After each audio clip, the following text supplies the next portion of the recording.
I have worksheet number 2. Circle the correct answer. अब आपने इनको क्या करना है, सर्कल करना है करेक्ट आंसर को। और आपके पास ये क्वेश्चन गिवन है, ये क्या लिखा हुआ है, 9 × 10 डिवाइडेड बाय 45। आपके पास ये अकॉर्डिंग टू डुमैस रूल होगा, लेकिन आपको ये पता है कि बोर्ड डुमैस रूल है। ब्रैकेट आपने सबसे पहले क्या करनी है, ब्रैकेट ओपन करनी है, bracket opening division multiplication addition and subtraction. तो आपके पास क्या है यहाँ पर, अब आप यहाँ पे रफ वर्क देखें, क्या है 9 × 10 डिवाइडेड बाय 45। आपके पास ये क्वेश्चन है। सबसे पहले आप क्या करेंगे, ब्रैकेट ओपन करते हैं, ब्रैकेट सॉल्व करते हैं, ब्रैकेट में जो भी ऑपरेशन होता है सबसे पहले आप उसको सॉल्व करते हैं। तो 9 × 10 आंसर इज 90 डिवाइडेड बाय 45। तो आप इसको रफ वर्क में कैसे लिखते हैं, 90 डिवाइडेड बाय 45। आपके पास डिवीजन करना ये थोड़ा डिफिकल्ट होगा इस तरीके से कि 90 अंदर रखे और 45 को पहले आप मल्टीप्लाई करते जाएं। लेकिन अगर आप डायरेक्टली इसको कटिंग कर दें, और कटिंग ऐसे डिजिट से करते हैं कि ऊपर नीचे सेम डिजिट से होगा। लेट्स सपोज अगर मैं इसको 2 से कटिंग कर रही हूँ 90 को, तो इसको भी मैं 2 से ही करूँगी। ये नहीं करूँगी कि ऊपर वाला 3 से होगा तो नीचे वाला आपके पास किसी और डिजिट से होगा। ये सबसे पहले मैं 5 से कर रही हूँ, तो ये क्या होगा, 5 1 ज़ा 5 और 4 इधर हो जाएगा, तो 5 8 ज़ा 40, 5 9 ज़ा 45। अब आपके पास एक इस टेबल से जा रहा है 3 से। ऐसा टेबल लेना है जो दोनों सेम को डिवाइड करता हो। 3 6 ज़ा 18 एंड 3 3 ज़ा 9।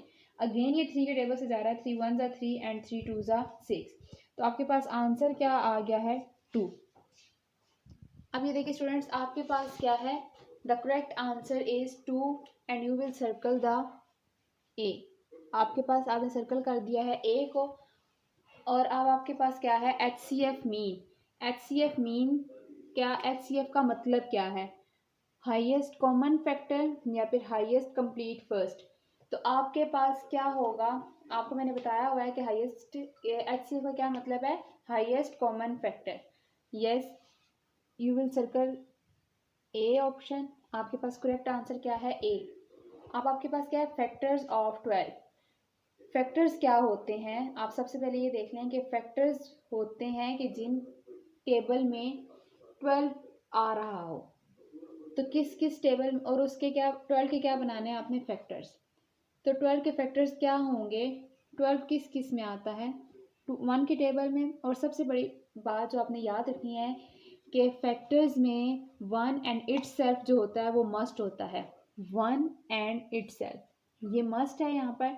और उसके बाद आपने वो देखना है जिस जिस टेबल में 12 आता है, 2 के टेबल में, 3 में, 4 में, 6 में, इनमें आता है। गुड। अब आपने इस ऑप्शन, तो आपके पास क्या है, 1 2 और 5 में आता है 12 नहीं, तो आपने 2 बी ऑप्शन को स्किप कर देना है। आपके पास क्या है, ऑप्शन नंबर सी, 1 में आता है, 3 में 12 आता है, 9 में आता है 12 नो। तो आपने ऑप्शन नंबर सी को भी स्किप कर देना है। तो क्या होगा आपके पास करेक्ट आंसर, ए। तो you will circle the A option. अब आपके पास क्या है, LCM ऑफ 4 एंड 6। ये देखें, आपके पास LCM किसका फाइंड करना है आपने, 4 एंड 6 का। तो यहाँ पे रफ वर्क में देखें कि LCM का सबसे पहले मीनिंग क्या होता है। LCM का मतलब होता है लीस्ट कॉमन मल्टीपल। क्या होगा, मल्टीपल। और मल्टीपल्स क्या होते हैं, मल्टीपल ये होते हैं कि अब किसी भी नंबर का, एक्चुअल में मल्टीपल्स होते हैं वो टेबल होता है किसी भी फिक्स नंबर का। अब आपके पास क्या है, मल्टीपल्स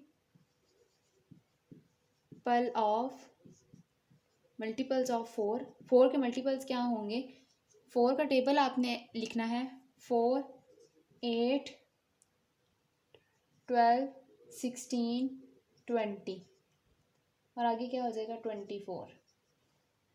अब आपने क्या करना है, मल्टीपल्स ऑफ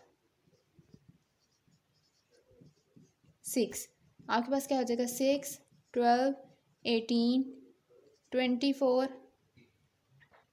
आगे क्या आ जाएगा 30 एंड 36। अब आपने क्या करना है, अब आपने जो नेक्स्ट स्टेप होता है वो लिखना है कॉमन मल्टीपल्स। अब देखना है कि कॉमन मल्टीपल्स कौन कौन से हैं, कॉमन के दोनों में जो लाए कर रहे हो। तो ये आपके पास क्या है, 12 आपने सर्कल कर लिया। अगला कौन सा है, 24। तो क्या हो जाएगा 12 एंड 24, आपके पास कॉमन मल्टीपल है। अब LCM का मतलब होता है लीस्ट मतलब कि छोटा। अब इन दोनों में से छोटा कौन सा है, 12। तो 12 क्या होगा, 4 और 6 का LCM होगा। तो अब आपने क्या करना है, यहाँ पर आपके पास क्या है, ऑप्शन नंबर सी जो है वो करेक्ट है, तो आप सर्कल कर देंगे ऑप्शन नंबर सी को। अब आपने ये देखना है कि ये आपके पास कुछ मल्टीपल्स लिखे हुए हैं, आपने बताना है कि ये मल्टीपल किस नंबर का है, 6 का, 5 का या 7 का। तो मल्टीपल क्या होते हैं जो उस टेबल में लाए कर रही हूँ जी। 12 आता है 6 की टेबल में, 18 भी आता है, 30 भी आता है एंड 48 भी। 5 की टेबल में सिर्फ 30 आता है, तो इसका मतलब है कि 5 को आप स्किप कर देंगे। 7 की टेबल में इनमें से एक भी नहीं आता, तो करेक्ट आंसर क्या हो जाएगा, option number A. You will circle the option number A. तो ये किसके मल्टीपल्स हैं, सिर्फ 6 के मल्टीपल्स हैं। A number with only 2 different factors, एक नंबर वो नंबर जिसके सिर्फ और सिर्फ 2 डिफरेंट फैक्टर्स हों, इट सेल्फ एंड वन, सिर्फ और सिर्फ इट सेल्फ हो और वन हो। लेट्स सपोज कि आपके पास 2 है, 2 है आपके पास, तो इसके फैक्टर्स क्या क्या होंगे, इसका तो एक फैक्टर होगा 1 और एक क्या होगा इट सेल्फ। एक तो 1 है ही है और एक जो वो खुद है, तो वो क्या कहलाता है, जिसके सिर्फ और सिर्फ 2 यूनिक फैक्टर्स होते हैं किसी भी नंबर के। जैसे 3 है, इसके भी 2 यूनिक फैक्टर्स हैं, 3 के 1 एंड 3, और 5 है, इसके भी 2 यूनिक फैक्टर्स हैं, 1 एंड 5। तो ये कौन से नंबर्स होते हैं जिनके 2 यूनिक फैक्टर्स होते हैं और सिर्फ 2 ही फैक्टर्स होते हैं, 1 एंड इट सेल्फ। वो कौन से होते हैं, वो प्राइम नंबर्स होते हैं, नेचुरल नंबर्स होते हैं या होल नंबर्स होते हैं। यस, वो क्या होते हैं, प्राइम नंबर्स। क्या होते हैं आपके पास, प्राइम नंबर्स। आगे क्या है आपके पास, the next prime number after 5 is.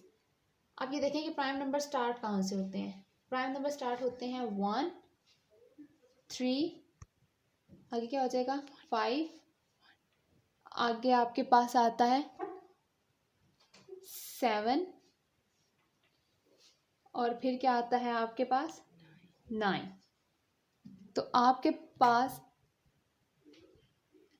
उन्होंने क्वेश्चन क्या दिया हुआ था, ये देखिए आपके पास क्या है 2, 3, 5 एंड 7। तो उन्होंने क्या कहा है, what is the next number after 5, 5 के बाद नेक्स्ट नंबर कौन सा आ रहा है, तो वो क्या है 7। तो आपके पास करेक्ट आंसर क्या है, ऑप्शन नंबर बी। अब ये देखिए आपके पास क्या है, ऑप्शन नंबर 8। ये आपके पास क्या लिखा हुआ है कि आप लोगों ने क्या करना है, इसको सॉल्व करना है, होल नंबर है।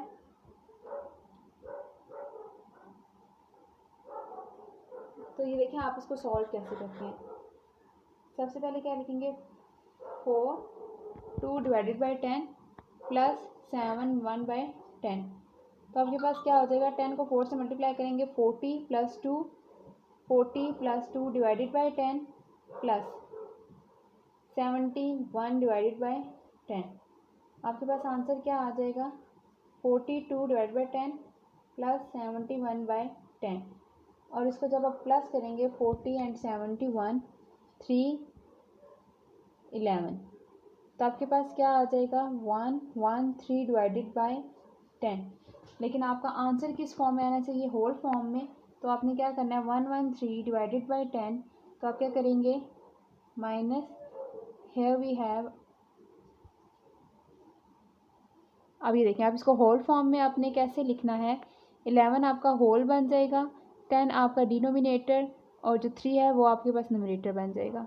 तो आपके पास आंसर क्या आया है, अब आपके पास ऑप्शन नंबर ए जो है वो 11 3/10, और बी क्या है 113 डिवाइड बाई 10, और ये क्या है सी ऑप्शन क्या है 103/10।